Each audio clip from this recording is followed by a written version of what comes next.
Model 5 ಜಲಗೋಳ. ಈ ಒಂದು ಸೆಷನ್ನಲ್ಲಿ ಸಾಗರಗಳ ಪರಿಚಯ, ಅರ್ಥ ಹಾಗೂ ಸಾಗರಗಳ ವಿಧಗಳು ಮತ್ತು ಸಾಗರದ ಪ್ರಾಮುಖ್ಯತೆಯನ್ನು ನಾವು ತಿಳಿದುಕೊಳ್ತೀವಿ. ಓಷನ್ಸ್, ಸಾಗರಗಳ ಒಂದು ಪರಿಚಯ. The vast body of water that covers most of the earth's covers called as ocean.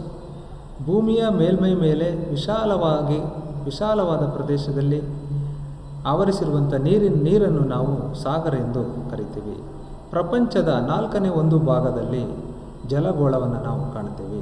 About 3/4 of the globe is covered by hydrosphere. The hydrosphere is divided on the basis of size and location into oceans, inland and seas. ಜಲಗೋಳವನ್ನು ನಾವು ಅದರ ಭೌಗೋಳಿಕ ಸ್ಥಾನ ಮತ್ತು ಆಕಾರದ ಮೇಲೆ ಹಾಗೂ ಅದರ ಒಂದು ಗಾತ್ರದ ಆಧಾರದ ಮೇಲೆ ಸಮುದ್ರ, ಕೊಲ್ಲಿ ಎಂದು ನಾವು ವಿಂಗಡಣೆಯನ್ನು ಮಾಡಿರುತ್ತೇವೆ. Oceans. On the earth there is only one global ocean. ಸುಮಾರು ಪ್ರಪಂಚದ ಅಂದರೆ ಭೂಮಿಯ ಜಾಗ್ರಫಿಕಲ್ ಏರಿಯಾದಲ್ಲಿ 71% ಪ್ರಮಾಣದಲ್ಲಿ ನಾವು ನೀರನ್ನು ಕಾಣ್ತೀವಿ. ಹಾಗಾಗಿ the boundaries between these oceans have developed over A time for variety of historical, cultural, geographical and scientific reasons. ಒಂದು ಸಾಗರಕ್ಕೂ ಮತ್ತೊಂದು ಸಾಗರಕ್ಕೂ ನಾವು ಬೌಂಡ್ರಿಯನ್ನು ಅಥವಾ ಗಡಿಯನ್ನು ನಿರ್ಧರಿಸುವಾಗ ಐತಿಹಾಸಿಕ, ಸಾಂಸ್ಕೃತಿಕ, ಭೌಗೋಳಿಕ ಮತ್ತು ವೈಜ್ಞಾನಿಕ ಕಾರಣಗಳಿಂದ ನಾವು ಒಂದು ಸಾಗರಕ್ಕೂ ಇನ್ನೊಂದು ಸಾಗರಕ್ಕೂ ಅಥವಾ ಒಂದು ಸಮುದ್ರಕ್ಕೂ ಇನ್ನೊಂದು ಸಮುದ್ರಕ್ಕೂ ನಾವು ಗಡಿಯನ್ನು ನಿರ್ಧರಿಸಿರುತ್ತೇವೆ. There are 4 named ocean basins. ಅಂದರೆ ಒಟ್ಟಾರೆ 4 ಮುಖ್ಯವಾದಂತಹ ಸಾಗರಗಳನ್ನು ನಾವು ಕಾಣ್ತೀವಿ. The Atlantic, Pacific, Indian, Arctic. Most of the countries ನಾವು recognises the southern as the 5th ocean.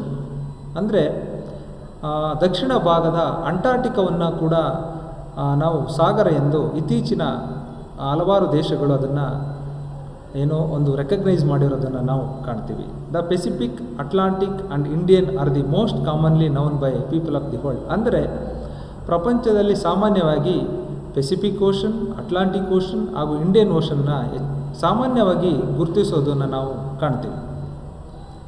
ಸಾಗರ ತಳ. Like lithosphere, ocean floor characterised by various types of relief features. ಶಿಲಾಗೋಳದ ಮಾದರಿಯಲ್ಲೇ ನಮ್ಮ ಈ ಓಷನ್ ಫ್ಲೋರ್ ಅಂದರೆ ಸಾಗರ ತಳವು ಕೂಡ ಹಲವಾರು ಭೂಸ್ವರೂಪಗಳನ್ನು ಹೊಂದಿರುವಂಥದ್ದು. The major relief features are mid oceanic ridges, trenches, deep sea plains and submarine canals.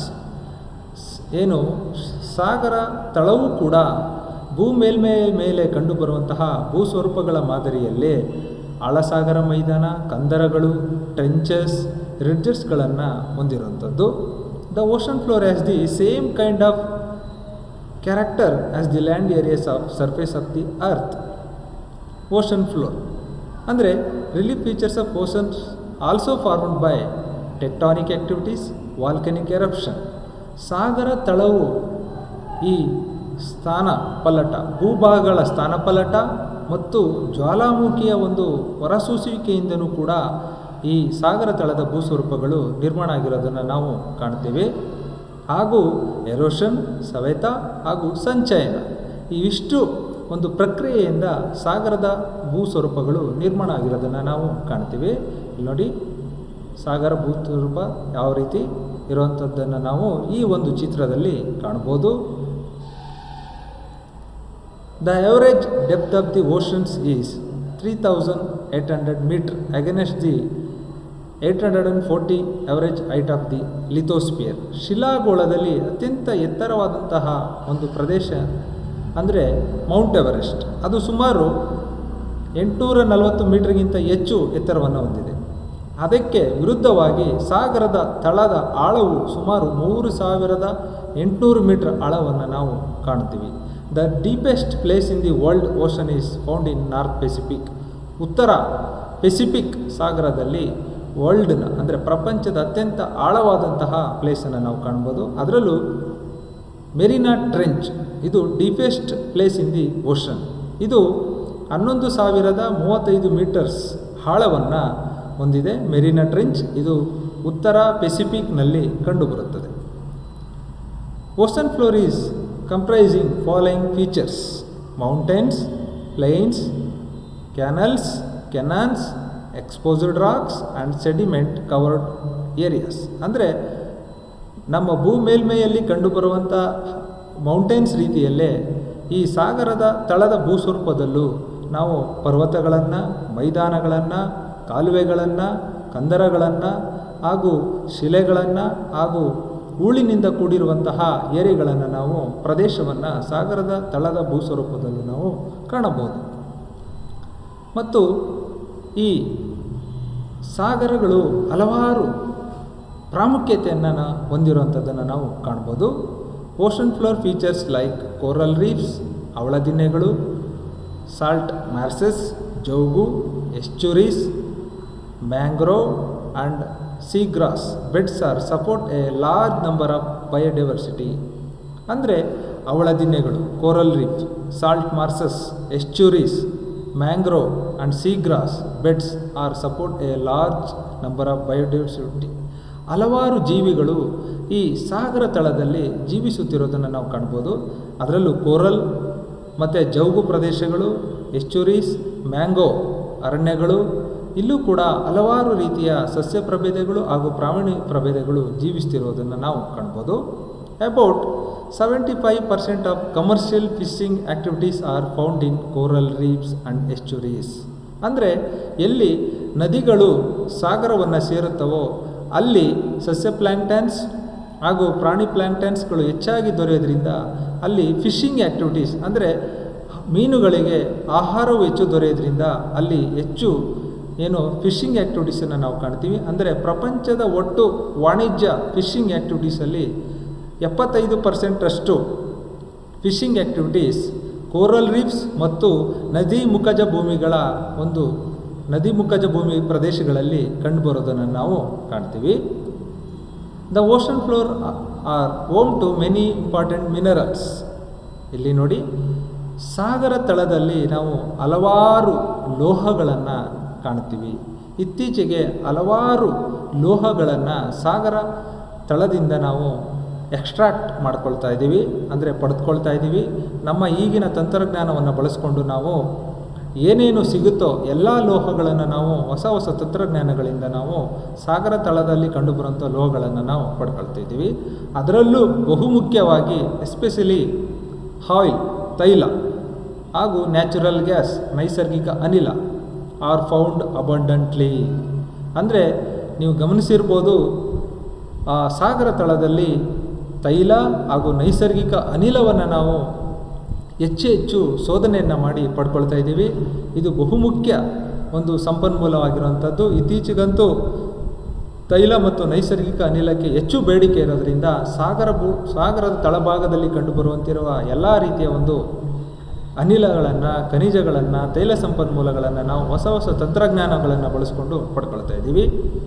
Heavy minerals like mica, ಅಬ್ರಕಾ, ಟೈಟಾನಿಯಂ ಆಕ್ಸೈಡ್ಗಳು ಇವುಗಳನ್ನು ಕೂಡ ನಾವು ಪಡ್ಕೊಳ್ತಿದ್ದೀವಿ. ಅಂದರೆ ಬೀಚಸ್, ಹೆವಿ ಮಿನರಲ್ಸ್ಗಳು ಇವು ಮೈಕಾ, ಸಿಲಿಕೇಟ್ಸ್, ಮ್ಯಾಗ್ನೆಟೈಟ್, ಇಲ್ಯುಮಿನೇಟ್, ಟೈಟಾನಿಯಂಗಳ ಆಕ್ಸಿಡ್ಗಳು ಬೀಚಸ್ನಲ್ಲಿ ಹೆಚ್ಚಾಗಿ ಕಂಡುಬರುತ್ತವೆ. ಇವುಗಳನ್ನು ಕೂಡ ನಾವು ಪಡ್ಕೊಳ್ತಾ ಇದ್ದೀವಿ.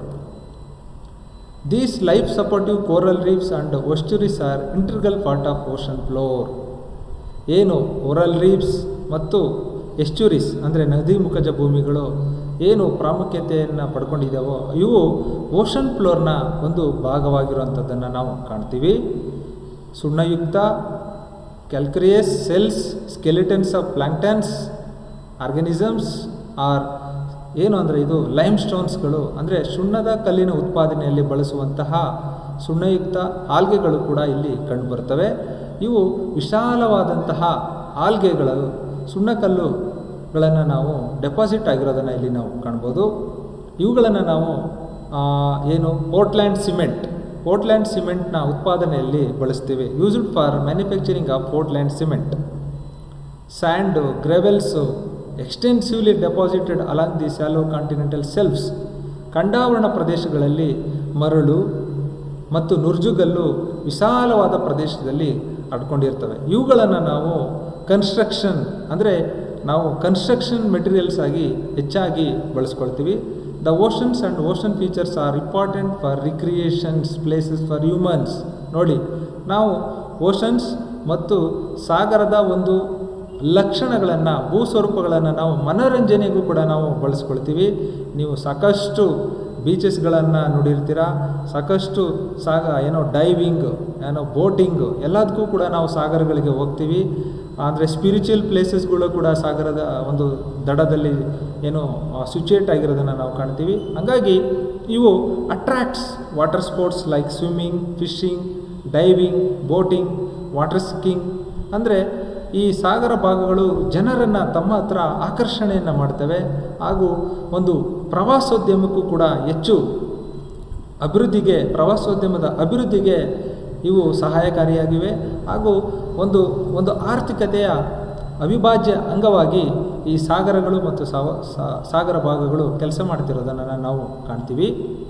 ರೆಫರೆನ್ಸಸ್ ನೋಡಿ, ನಿಮಗೆ ರೆಫರೆನ್ಸಸ್ ಇನ್ನು ಮುಂದೆ ಬೇಕಾಗಿರುವಂತಹ ಯಾವುದಾದ್ರೂ ವಿಷಯಗಳು ಹೆಚ್ಚಿನ ಮಾಹಿತಿಗಾಗಿ ಈ ರೆಫರೆನ್ಸಸ್ಸನ್ನು ನೀವು ನೋಡಿದ್ರೆ ನಿಮಗೆ ಸಿಗುತ್ತೆ.